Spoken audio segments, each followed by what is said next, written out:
शीला। हाँ भैया। अरे कहाँ रहलू तू? कब से तहार इंतजार करता नहीं?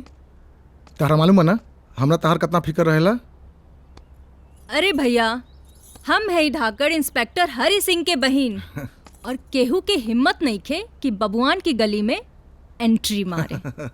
अरे वो तो ठीक बा, लेकिन तहरा ये मालूम नहीं खे ना कि आज ले हमरा वर्दी पर दाग ना लगा रहे, लेकिन ऊ तीनों ठग के वजह से हमरा माथा पर कलंक लग गल।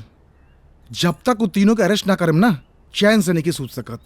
अरे भैया छोड़ा वो सब तीन ठग के बात। वैसे भी हो सकीला कि वो सब के पास ढेर दिमाग होके और ऊपर से रहुआ तो वो सब के शकल भी ना देख ले है। अरे तू हमार बहिन होके दुश्मन के पैरवी करता रू। ओकनी के शकल नहीं देख ले, लेकिन वो तीनों के आंख जोन बाटे ना हमरा आंख में गरगल बाटे। जब तक वो तीनों के अरेस्ट ना करब ना हम चैन से ना बैठ। अच्छा, यही से वो सब तोहरा के देखकर छुमंतर हो जाले। अरे तू हमार दुश्मन हो का? ना, हम अपन भैया के जान है। अरे वो ठीक बा, लेकिन तू अभी ले बतैलू ना कि तू रहलू कहाँ? वो भैया हम बगीचा में घूमे गए रहनी और वही जे हम गिर गई। अरे तो देख के चले के चाहिए ना। वो भैया वहाँ घास फूस रहला, हमरा के नहीं के दिखल और हम गिर गई नी। बाकी एगो लड़का हमरा की मदद कैलस। अच्छा, कौन रहे वो? का नाम है ओकर? हमरा के का पता कौन रहे, लगा था कि वो गांव में नया बा। अच्छा ठीक बा, तू जा अंदर जा।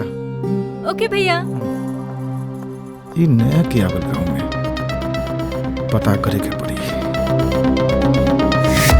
विधायक जी की जय, विधायक जी की जय, विधायक जी की जय। शांत हो जाई, शांत हो जाई। रउआ लोग के जौन समस्या बा सब लोग की समस्या सुनल जाई। नमस्ते विधायक जी। प्रणाम प्रणाम। बोल मंगरू, का बात बा?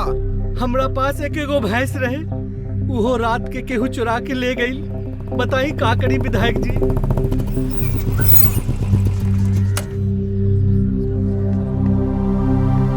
जैन सर। आई आई इंस्पेक्टर हरि सिंह जी। भाई लोग, ये अपना क्षेत्र के थाना इंचार्ज बारे आगे अपन समस्या सुनाई। 1 महीना पहले बैंक से लोन लेके ट्रैक्टर निकल ले रानी। 1 हफ्ता पहले चोरी हो गई, थाना में जाके कंप्लेन करनी, लेकिन आज तक कोनो सुनवाई नहीं भइल। विधायक जी, रउआ जे निजी फंड से शौचालय बना के देले रहनी, ओकर दरवाजा चोर चुरा के ले गई। ये तो हद हो गई इंस्पेक्टर साहब। कैसन चोर बाटे की शौचालय के दरवाजा भी नहीं के छोड़त। रवा चिंता मत करिए, एकदम बहुत जल्द ओकरा के हम पकड़ लेम। बहुत जल्द वो कानून के गिरफ्त में रही। विधायक जी, जे तरह से चोरी हो रहल बा, कहीं चोर के नजर मंदिर के मुकुट पे पड़ गई तब तो बहुत लोग संकट में आ जाए इंस्पेक्टर साहब। प्राचीन मंदिर के मूर्ति और मुकुट हमार क्षेत्र के धरोहर और आस्था बा। इंस्पेक्टर साहब, एक जिम्मेवारी राउर बा। रवा टेंशन मत ली, हम काल से ही ना मंदिर के गेट पे 2 हवलदार खड़ा कर देता नहीं। भाई लोग, आप लोगन के विश्वास दिलावतानी, निश्चिंत रही और जे लोग के जौन नुकसान भइल बा सब आपन जेब से पूरा करब। विधायक जी की जय, विधायक जी की जय, विधायक जी की जय।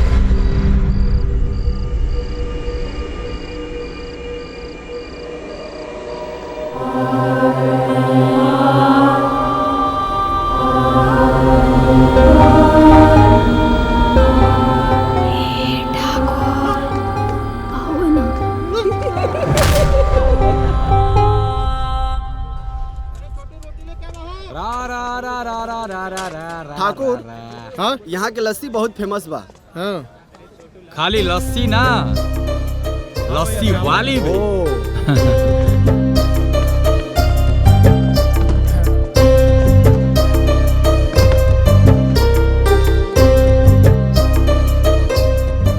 ठाकुर, हाँ?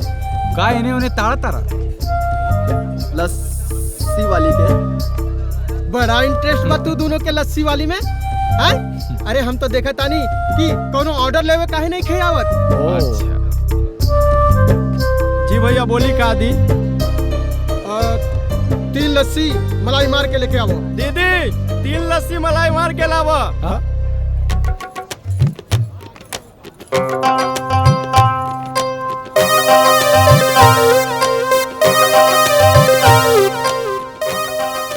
प्रीतम, प्रीतम, आरो प्रीतम आरो